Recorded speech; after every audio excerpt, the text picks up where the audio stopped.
From Variety, celebrating more than 120 years covering the business of entertainment, this is the Award Circuit Podcast. The Season 2 finale of Apple TV Plus's Severance ended on quite a gripping note, and star Britt points out that it brought up so many more ethical questions. I think embedded in that finale is the question of, are innies human? Do you think they have the right to make a choice? And I think how people respond to that ending is kind of a Rorschach test of what their personal experience with these innies and outies are. I'm Michael Schneider. On this episode of the Variety Award Circuit Podcast, we talk to Severance stars Adam Scott and Britt about their Emmy nominations, the relationship between their innies, Mark S. and Helly R., and when we might get a new season. But first, on the roundtable, we dive deep into the competitive drama series Race as Severance and the Pitt face off. It's all next on this edition of the Variety Award Circuit Podcast. Stay close.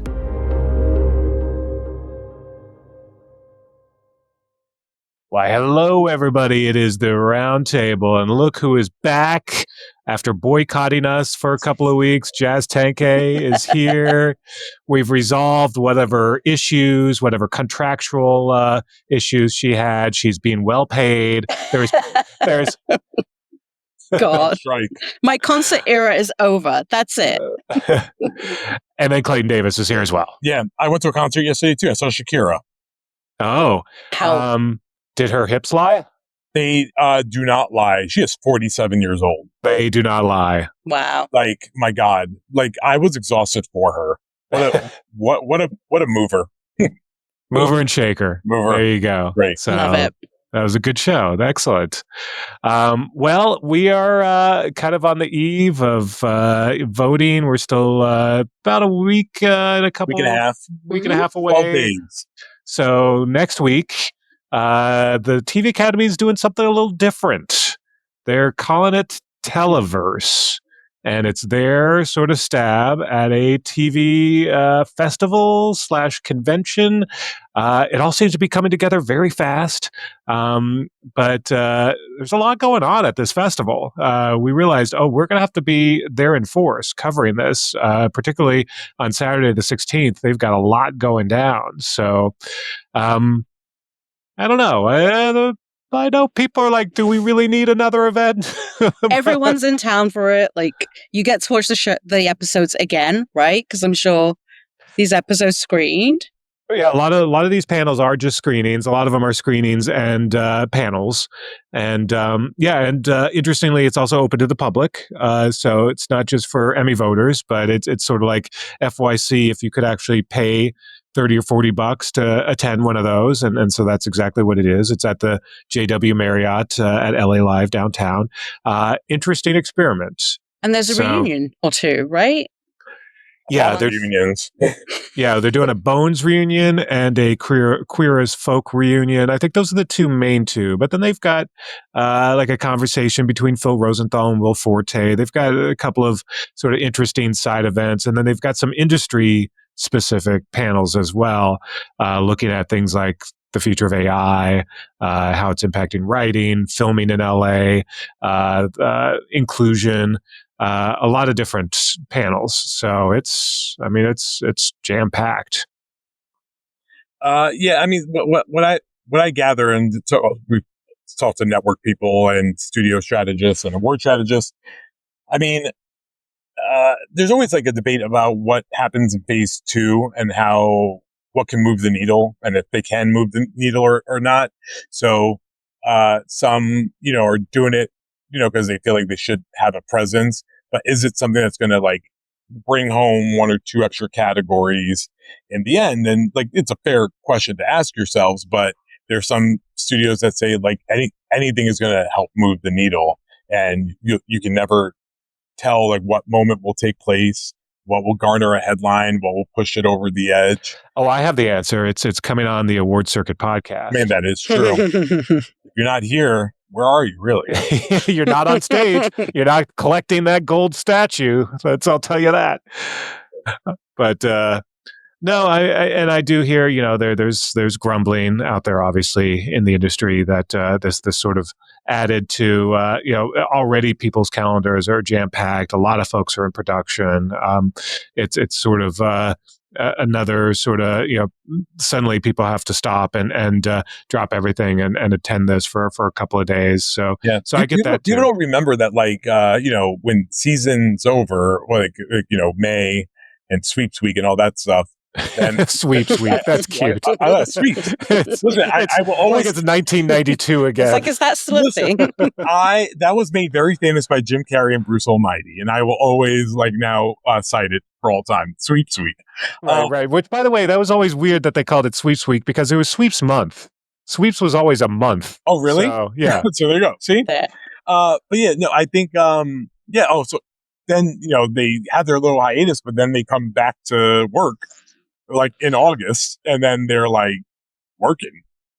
We know the Pitt is in production, right? And they're all stopping for this on the Saturday, right, Mike? I think their panel's on Saturday. And I think that's why Saturday at Televerse is jam-packed, because everybody that is in production will probably be off on Saturday, except they're not, because they're going to be campaigning at Televerse. Which is always interesting, because it's like in an industry that an industry that never sleeps, that does do a lot of Monday through Friday 9 to 5s. And does and never wants to do weekend stuff. So weekends are when they try to make us work the most. And it's like, come on, take a day off. Right. No, it is interesting. But yeah, I mean, a lot of these productions do work on the weekends too. So it still is probably shutting some things down. But no, it'll be an interesting experiment. We'll see how it goes this year and what kind of turnout there is. And again, if it does move the needle, I think there was a lot of fear of missing out, some FOMO from folks realizing that, well, if this is a new stop on the award circuit, pun intended, then maybe we do need to be here. There's a couple of panels that were actually mashed together, like they're mashing together The Last of Us and Hacks, which it would make for an interesting cross episode. But they're doing those panels back to back. They're trying to really keep it, try to make it seem like it's a really critical, important event, but. As we look through the race, I mean, listen, and we can assess, accordingly, but some races seem like really sewn up in some ways. But I always go back to, you have those Merritt Weaver years that Nurse Jackie, like no one saw that coming. So there's always something that can tilt the scale, and it's always hard to put your finger on it. But I think especially in the drama category, like that is a lot more, even Severance being the most nominated show, it is still a very, very competitive category. Yeah. Would you argue maybe it's at least of the majors? Of the majors, for sure. I think it's the most Severance versus the Pitt versus outside shots for White Lotus and Andor, right? Like, I think those are maybe your top 4. And then, comedy, we can debate that for all time, it's studio versus Hacks. Yeah. And then we don't know if the Bear just comes and does it one more time just for shits and gigs. Because people are confused over what season was eligible.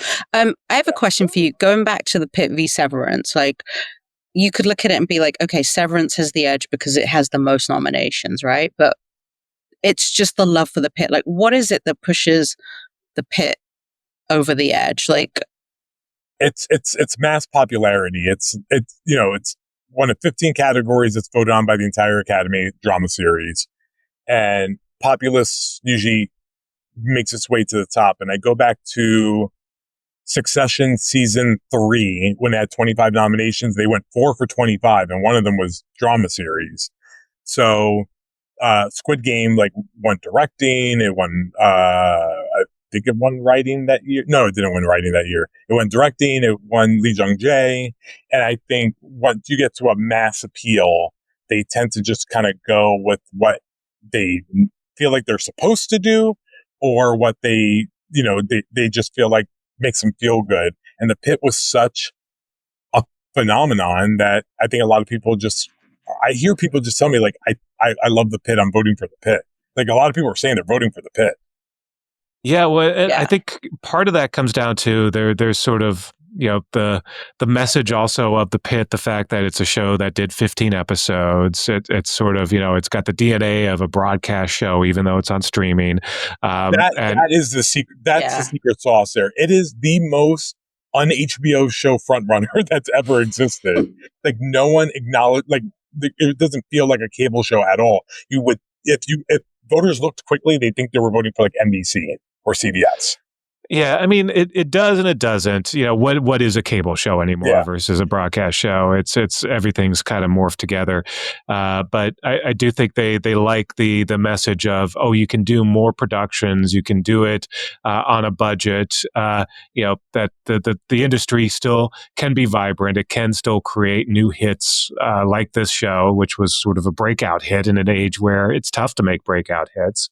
And it's, again, folks that have done it for years and know how to do it. It's John Wells, it's Noah Wyle, it's people who we're familiar with, and they know how to do TV. It's just that's kind of one of the feel good stories of the year in the industry, in an industry that doesn't have many feel good stories at the moment. So that potentially could push it over the edge. But Severance is still a monster. People, really, I mean, it was a great second season, and people were just 27 nominations means something. It does absolutely mean something. And so this is a fun race. So I mentioned this in my Awards HQ column last week, which are cousins, siblings. I don't know what they call it anymore here at PMC over at Gold Derby. But, they have their odds makers, and they break it down sometimes into the experts versus the users. And what was interesting is that with the experts were leaning towards the Pitt. They were 66% the Pitt, 30 whatever. I don't do math. I'm a journalist. On Severance. Users were flipped. They were 66% Severance and 33% the Pitt. So it's fascinating that there's such a flip-flop between, even, folks, experts versus, people who still care about this stuff. If you're going to, a site like Gold Derby, or your passion for these things, and you're also the hoi polloi who probably are, a lot of them are probably TV Academy voters. So it's sort of topsy-turvy. Really don't know how that's going to end up. Where are you at, both of you? Jazz? I mean, right now, ask me today, I say Severance, but... Jazz, you have a deep voice. I'm now Clayton. Oh, you said Jazz. I think sorry, my bad. I thought you just said both of us. Go ahead, Jazz. You can say yours. No. I just figured listeners later we're going to get a kick out of that. Yeah. They're going to be like, how did she do that? As the resident British person on the podcast here, I think you asked me today is Severance, because I'm all about packages. And I would say packages of a winner on the day. So you ask me what Severance wins on the day. There's like so many different avenues it goes, and it could be like, it's as low as 4 wins, including drama series, upwards of like 11 or 12. The Pitt is a little more narrow, and I think its best day feels like its best day is 4 for 13, which is fine. I don't think it needs like to sweep, but you talk about Noah Wyle. I think it's tough for it to win writing or directing. Catherine Lanasa has to battle all the White Lotus ladies, and I don't know how much of a tech player it's going to be. And maybe Sean Hodesy is like the olive branch also, so it's tough.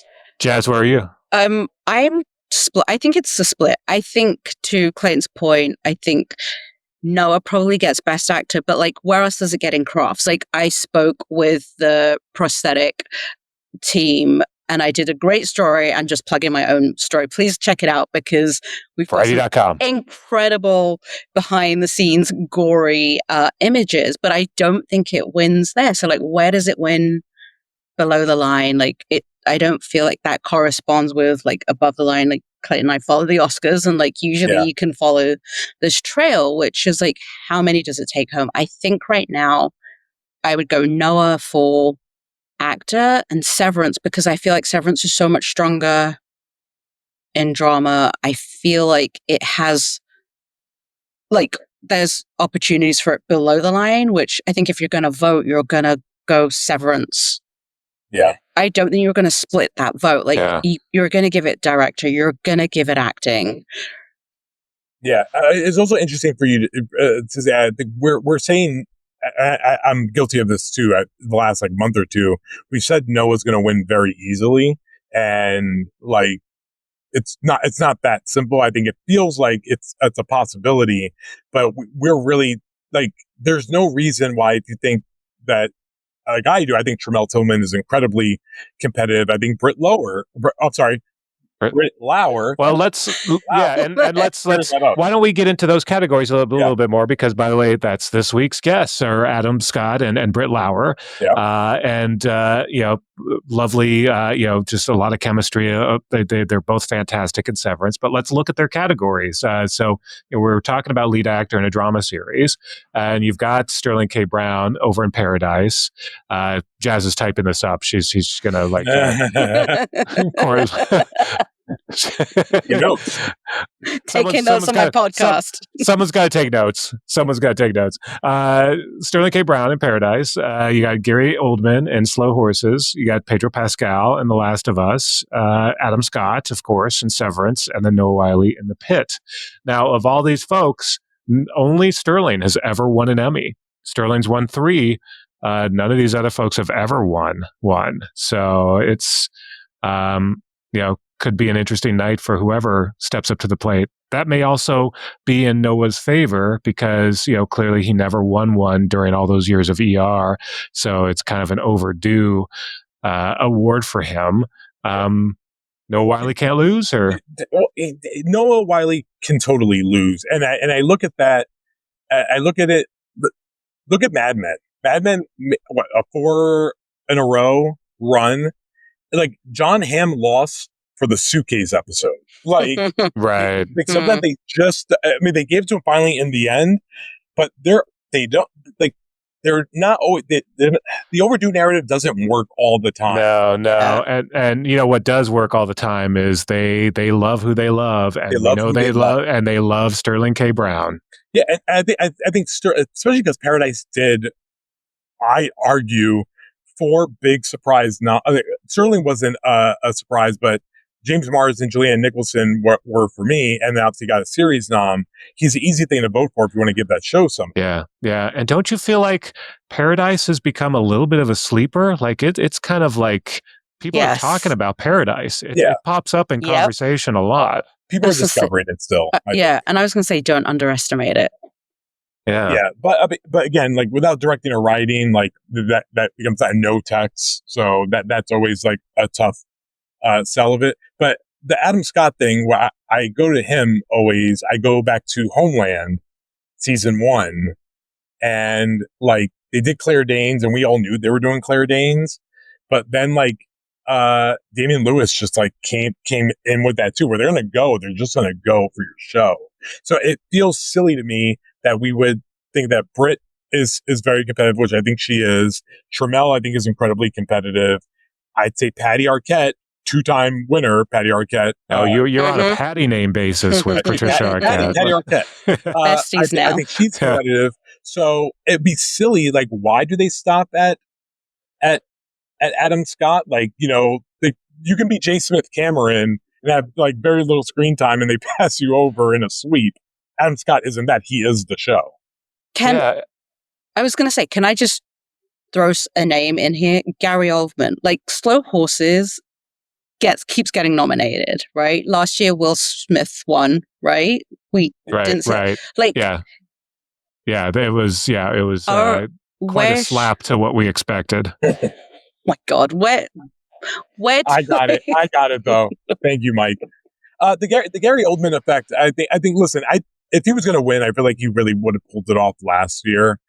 And it was a little unknown whether or not Slow Horses was even going to come back this year, and it didn't do as bulky as it did last year. I kind of think this is just between Noah and Adam, and if there was a shocker, like I thought Pedro could possibly get a little bit of that. Like, we can only do it now because something happened, and we're not going to see you anymore on the show. So I think it's just Noah or Adam, and I think you just got to check one of those. Yeah. I do want to Adam, I think is Adam Scott's underappreciated for, he's a talent. The fact that he straddles between comedy and drama so often, obviously we all know him from Parks and Rec, but then he, did a lot of real fun stuff.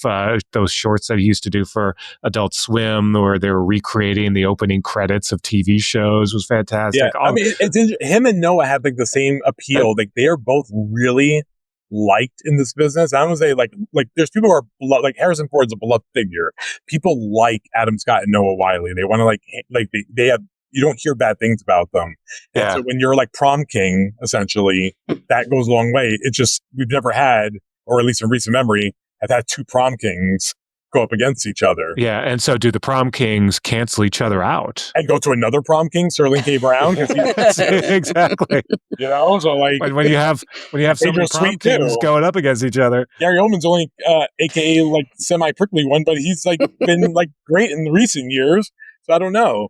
I mean, listen, today, ask me, I'm saying Noah, but I am so ready to, like, just be like, I think it's Adam, and I think we have to, like, kind of come to make, especially if we think Severance is going to do it. I would say this, if Noah isn't going to do it, then I am counting the Pitt out completely, and the Pitt's not winning. Noah has to win for the Pitt to win. Well, let's go to lead actress in a drama series, because I think we kind of feel like this one's a little more wrapped up at this point. No? But Clayton saying no. Precedent in history does not favor the bold. Kathy, listen, we all were like, yes, Kathy Bates, and it still very much can be Kathy Bates. However, in 20 years, we've had two people win acting Emmys as the sole nominations for their show. Tatiana Maslany for Orphan Black and Patricia Arquette for Medium. And they didn't, when you go back and look at their lineups, they didn't beat like the cultural, like the drama series juggernaut of the night lead actress performance. So Kathy, as a sole nominee for her show, she does have that air that she's respected, beloved, and I think I think she is undoubtedly in the top two. I think we all argue about who's potentially number two, and I think it's Britt. And I think Britt, who really showed up this season, especially in the first like 3 to 4 episodes, is like a big part of like why it's great, is incredibly competitive. And I think especially if you're going down the line, as they've done the last 3 to 4 years, I think Britt could be a real spoiler. Yeah, it's an interesting category because once again, the only person who's ever won in this category is Kathy Bates. Sharon Horgan from Bad Sisters, Britt Lauer from Severance, Bella Ramsey from The Last of Us, and Kerry Russell from The Diplomat. Again, surprised Kerry Russell's never gotten an Emmy, but none of these folks have. And I would think she was more competitive and better positioned if her show didn't get 2 nominations only, one of them being her, the other one being drama series. Allison Janney missed for crying out loud. Well, I'll be curious because, I remember the Tatiana Maslany win that year well, and that was after, such a push by just the press, by us, by critics, by people like, you need to pay attention to this person. They are doing some of the best work ever, and they deserve it. And there is a little similar push for Kathy Bates, just this beloved, national treasure is, in front of her name. So that could potentially push it over the top, even though she's the only nominee for Matlock. She's the one that matters. Yeah. So, and by the way, the only person to ruin Anna Sawai's perfect awards run last year for Shogun. She beat her at the Critics' Choice Awards earlier this year. So, I mean, listen, people love Kathy, and Kathy does fit the mold of someone that would be. I mean, even though she wasn't a sole nominee, she was only one of 2 nominations when Viola Davis won for How to Get Away with Murder. It feels like that. So she could totally do it a la Viola Davis. The other nomination was Cicely Tyson in Guess. So I think Kathy's super competitive and arguably the most famous person in the lineup. So Yeah. And the only broadcast, I mean, it's her and Quinta are the only two holding a flame for broadcast TV and these major acting categories this season. So that also, that's another kind of good story is also keeping hope alive. So, all right, well, we're going to end it there and head off to Adam and Britt coming up next on the podcast. But in the meantime, eat your veggies, drink your water. Voting's coming. Oh my God. See you next week. Bye.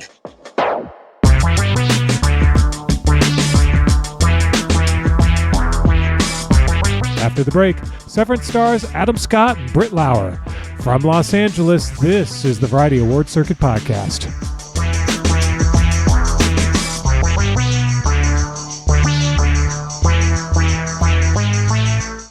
And we're back. It's the Variety Award Circuit Podcast. I'm Michael Schneider. Severance Season 2 ended on quite a cliffhanger as innie Mark S., played by Adam Scott, decides to stay on the severed floor with Helly R., played by Britt Lauer, rather than follow his outie, Mark Scout's wife Gemma, as she escapes her Lumen Industries captors. It's a tense moment and brings us to the question of what the relationship between innies Mark S. and Helly R. is really all about now. Why won't you talk to me? What do you want to talk about, Helly? I don't know, maybe the fact that Miss Casey's your outie's wife? What are we gonna do? No, we're not gonna do anything. Not gonna do anything. Seriously? Yes, seriously. We'll work as a team. We'll figure this out. There's no we, Helly. What? It doesn't matter. Why? Why? Yeah, why? Because they are smarter than us, okay? They know everything. Me, looking for Miss Casey, us wandering around, meeting other departments, mapping the floor, all of it. They know everything we're doing because Helena told them everything we're doing. That wasn't me. Mark, look, I'm not her. I'm not. I'm me.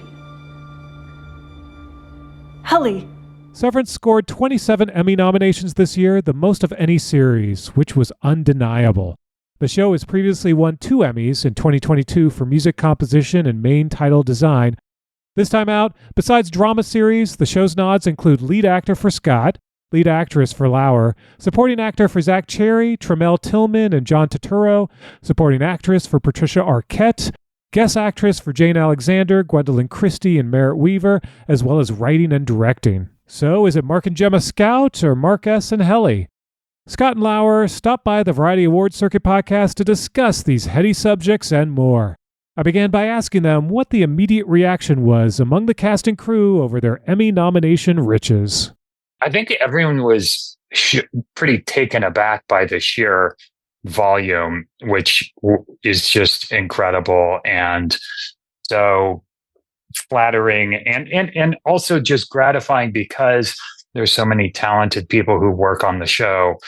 Our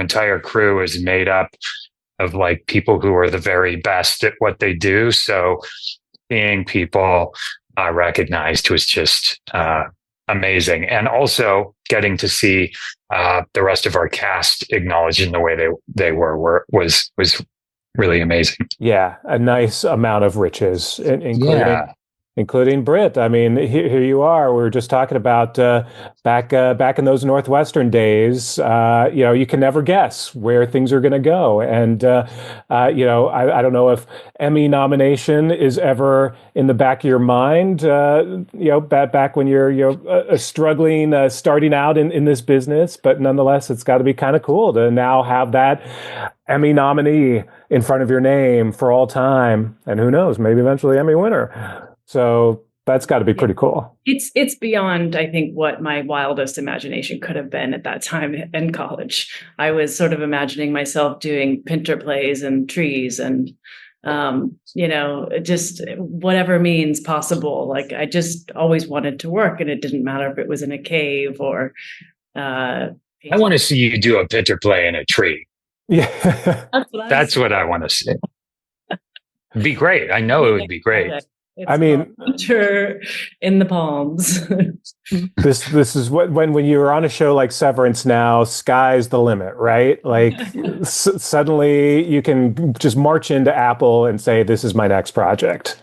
That's what Adam does. He goes into Apple and he's like, because he is Mr. Apple now. He's on every third show on Apple. So I want to do a Ibsen play, but I want to do it under someone's patio. That's important to me. Cool. Sold. I know it would be. Sold. I'm sorry we're not able to make it in person. I wanted you guys to, I don't know if you've been to our offices yet, but you do know that Variety works at Lumen as well as your production I was just there company. the other day. It is very strange to be working at a building called Lumen. I actually took Dan Erickson there to the building and gave him a tour. He did not like the elevators. Why? These are those kind of elevators where once you put the number outside, right. And then once you're inside, and that's when he told me the story about how being stuck in an elevator once was the inspiration for, of course, the famous elevator. What is with the elevators where you're going is predetermined? Is it because it saves time? Is that what it is? Is it so that no jokester can go in and just like put their hand on like the buttons? And but it is strange because then once you're in that elevator, you're in that elevator. You're going to that floor. There's no change in it. So that's right. We're living in a Severance world, in other words. But truly, at the Variety building, when you pull up your car, it says Lumen. Really, it's spelled differently, but it says Lumen. It's so weird. It's an E instead of an O. But the only weirder thing is the fact that your production company, Fifth Season, is also headquartered in that building. And they say it's a complete coincidence, but it's a strange coincidence that the company that produces Severance works in a building called Lumen. Are they excited about? Is Lumen excited about it? Maybe, except for Lumen's not a great company. Which one? See, here's where the issue lies. Exactly. Our Lumen is nice. It's got a gym, and it's got a nice patio area. Is that a tech company? It's just the name of the building. They named the building Lumen. So, it's like a campus. Oh, strange. So it's with an E instead of an O. But you do get those Lumen with an O. Instead of an L, they use Q, which is super weird. Yes, exactly.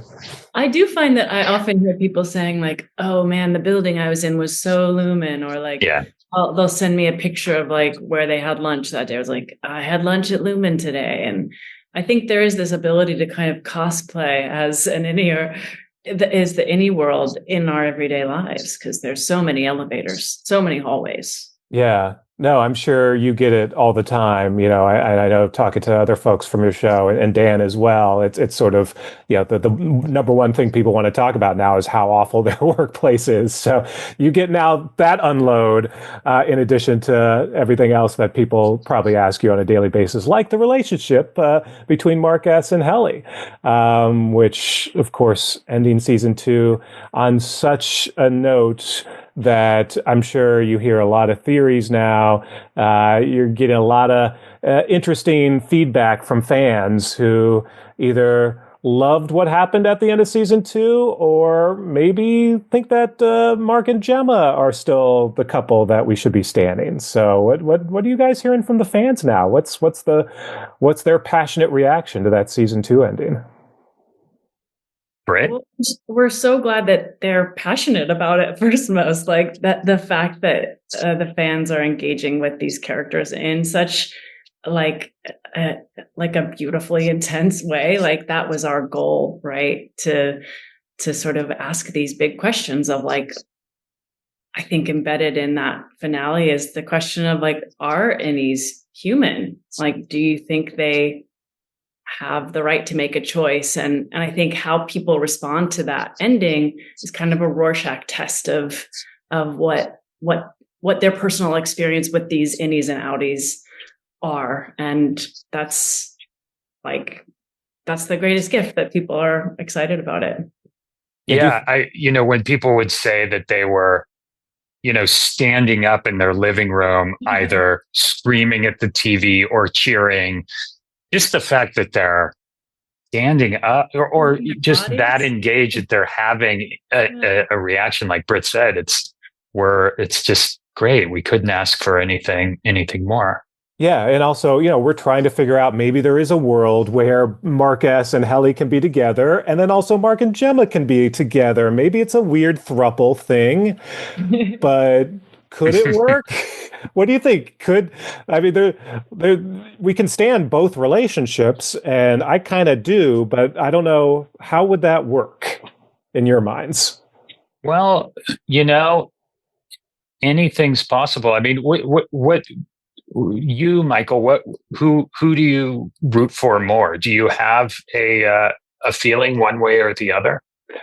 I probably lean more towards Mark and Gemma, only because of that longer shared history and just what they've gone through, and then the fact that Gemma's been kidnapped for 2 years, and there's so much to that relationship that you can't just let it go away. Whereas, so that's probably where I come from. But maybe that also comes from, being someone who's married and been married for a long time. I couldn't imagine, going through what Mark Scout has gone through, and that he really needs to be reunited with Gemma. But Mark S. and Helly have been through a lot as well. They have. Britt, who do you stand more? I know you're biased.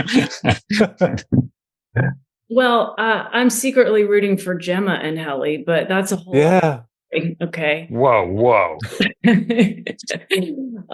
I don't know. I always think back to season 1 when Helena says to Helly that in the video, she's like, "I'm a person, you are not. I make the decisions, you do not." And, Helly being told that she's not a person, I think fuels all of the the progression towards self-harm in season 1. And then all of a sudden she has this family, like she's learning about what it means to show up for the people that she loves in MDR by the end of season 1.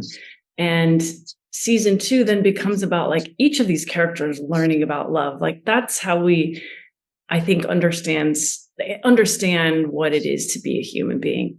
So we're barreling towards that question of Mark getting to make a decision at the end, and is he allowed to make that decision? And that's the question, for me at least, embedded in that finale of do we think he's human, or is the real human the outie, and that's the one he should be making a decision for? I don't have the answer, but it's an interesting question. Yeah. Well, where do you think, how would you describe their relationship now at the end? Is it romantic? Is it more sort of out of this revolution that they're sort of, now pushing? If you could kind of describe where you think Mark S. and Helly are now at the end of season 2? Well, I can only speak for Mark S., but I think Mark S. is in love with Helly, and he starts the season wanting to help his outie, of course, and help Gemma, help Ms. Casey / Gemma. He sees the injustice there and looks up to his outie as sort of, the, for lack of a better term, the celebrity version of himself. They have kind of this outsized image of their outie, and he wants to help, and they're on the same page. But by the time he's in the hallway making the choice, he's not entirely sure he can trust that person, and this person he's in love with at the other end of the hallway, and isn't sure if he crosses that threshold, if he's going to cease to exist or not. So, I think he's completely in love with her. Yeah, what do you think, Britt, in terms of where this relationship stands now, and what does this bring us to in season 3? I think losing Irving was like a real death to the MDR vote. And so Helly's glad her friend's not dead. He's back. And, they expressed to each other earlier that day, they just wish they had more time. And they all of a sudden have more time. We don't know how much, but they've also just, she and Dylan have reunited after having had this rift at the beginning of the episode.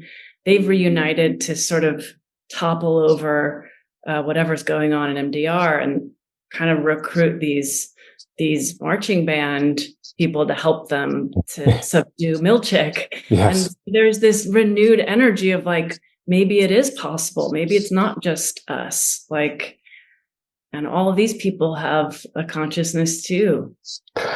It's funny when you talk about, Helena talking to Helly and just thinking about just the mental gymnastics for the both of you as actors, especially Britt, when you were playing Helena, pretending to be Helly. And then, of course, Adam going back and forth between Mark S. and Mark Scott, where they're similar, but they're still different. So it's a very thin line between who these two, because they have very similar personalities, but not quite.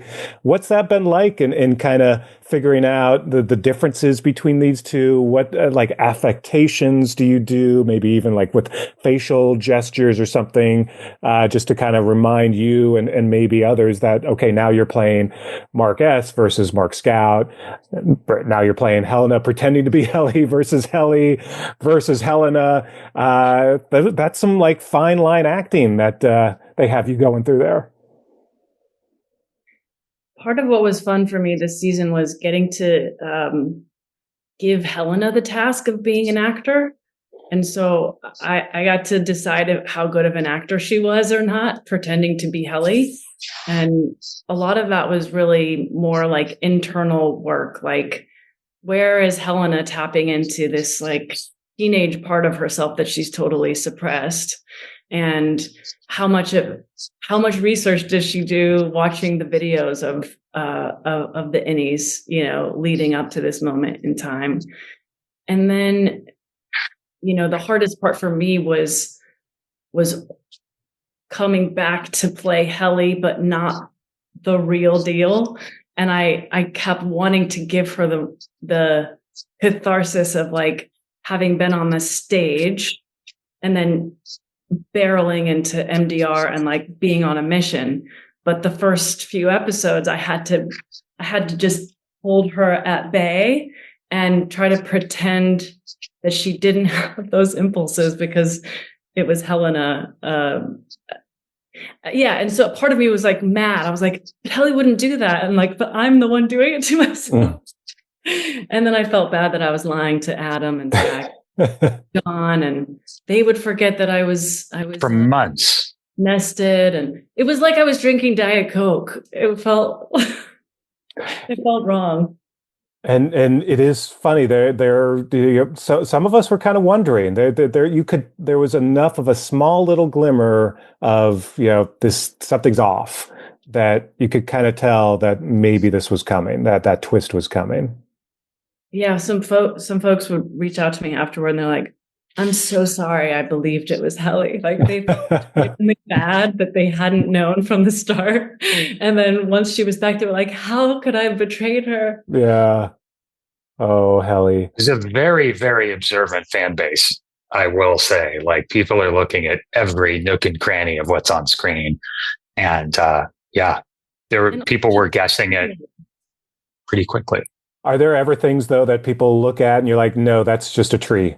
That's not Sure. That's got to be your favorite, right? People have these elaborate ideas of what's going on, and no, that's just that was our budget. That's what we shot that day. So. Yeah, but totally. But that's so cool, and just the fact that people's imaginations are inspired by the show is the best part of getting to watch the reaction, and people creating art and all this stuff. It's really amazing. Do people ever get really close to the truth and you kind of have to laugh that would be amazing, right? And you're like, oh man, This person needs to be killed now. I mean, you never know. It's all over the map, I guess, is what I'm saying. Going back to what you were saying earlier too, like the fans' reaction, like it's a collaboration with the audience. What they feel it is theirs to be thought or had. It's it's not up to us to really choose what they feel. And it was it was a while. We were waiting for quite a while for this season 2, as you well know, and so there was always that no guarantee that people are back after 2 years, and so that's also got to be just gratifying that it was back in a big way, and also you have to promise that it's not going to take another 2 years for another season of Severance. Yeah, I mean, I think we were primarily concerned with the season 1 audience coming back and finding us again, and the fact that it even expanded from there was just incredible. We, Ben and I did this podcast. We wanted to go through season 1 again and make sure people were caught up and aware of the first season, and you can go back and just so they have all the information they needed when season 2 started.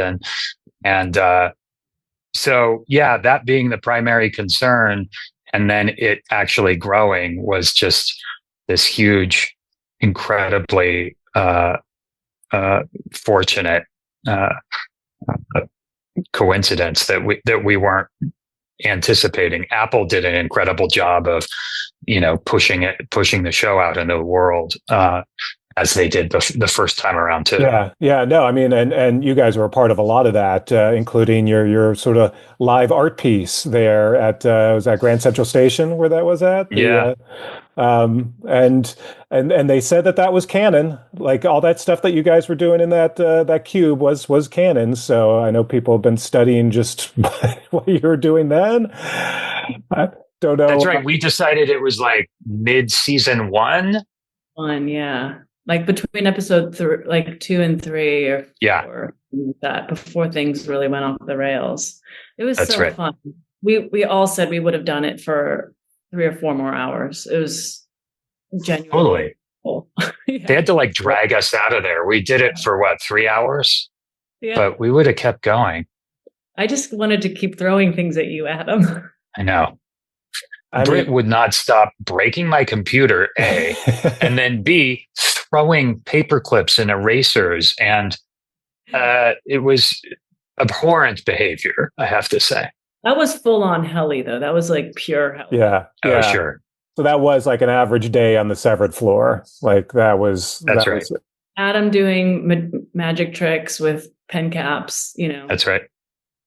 I mean, honestly, it looks like it could be a fun workplace. I mean, maybe I want to work at Lumen. I mean, you get all these snacks. I mean, look at these snacks. You got your thing. Yeah. What is it? Wet chard? Isn't that one of them? Yeah, there's tasty new snacks that are salted and dehydrated. There's we got this little plant here. This pineapple with a little thing coming out of it. So you get all kinds of incentives. Michael, if Mark S. leaves, he doesn't get to have any snacks at Lumen anymore. That's a good point. That could be the true reason why he shoved Gemma out, and it was need more. Thinking about those raisins and the goats. It's all about the goats. But that must have that Grand Central moment must have felt the closest to being an animal in a zoo. That must have been just very strange to have people just sort of watching you as you went about your daily life. So it was so fun, and it was weird. And then as it went on and word started to spread, the crowd got pretty big, and it really felt like a brand new thing none of us had ever been involved with before. Whether people were fans or didn't even know what the show was, they were stopping and watching. And so it was really, really a blast. So I know Apple has said that the new season is coming relatively soon. Does this mean you've seen scripts yet? That you have any sense of when production starts? What can you say? Well, can't say much, but the writers are working away, and we'll get started sooner rather than later. Very, very fine answer. I let Adam answer that one. You guys are both busy this summer, though. What have you been working on? What that has already been announced that you can talk about that you're excited about that's coming up? What's next for the both of you? Adam, besides being on all the Apple shows. Well, I got to work with Robert De Niro in this early in the summer, which was super fun. I did a movie with he and Michelle Monaghan called The Whisper Man, and a movie before that called Hokum, which was really fun. And right now I'm back home. I was away from home for a while, so I'm back home in LA and just hanging with my family and taking a break for a bit. Very nice. Very nice. And you guys gave us hope that maybe we'll see Philly Justice. So I don't know what. That's right. That's right. Maybe how fun. That would be so fun. I think that, again, needs to happen. And Agreed. You're at least do like an act or something. You're I know. Guy to do that. Go back to your buddies at Adult Swim or something. And we shot a pretty good amount of it that day. So there is footage sitting around somewhere that they should unleash on the public. Yeah. All right. Well, we'll be keeping our fingers crossed on that. And Britt, what are you working on? You're on location right now, or? I am. I earlier this year I did a movie called Sender with Jamie Lee Curtis and David Dastmalchian. That's a psychological horror film. And right now I'm filming a series for Netflix called I Will Find You, based on a Harlan Coben novel of the same name. And that's with Sam Worthington and Milo Ventimiglia. And yeah, we're about 1 month out from finishing production. Again, congrats to the both of you. Drama actor and actress nominees. Pretty damn cool. Wishing you all the best the rest of your summer. And hope to see you out there on the circuit sometime soon. Yeah, great talking to you guys on a Sunday. Thanks for having us. Thanks, Michael. Definitely. Good to see you. Take care. Thanks. That's Adam Scott, Emmy nominated for drama actor, and Britt Lauer, Emmy nominated for drama actress, of the Apple TV Plus series Severance.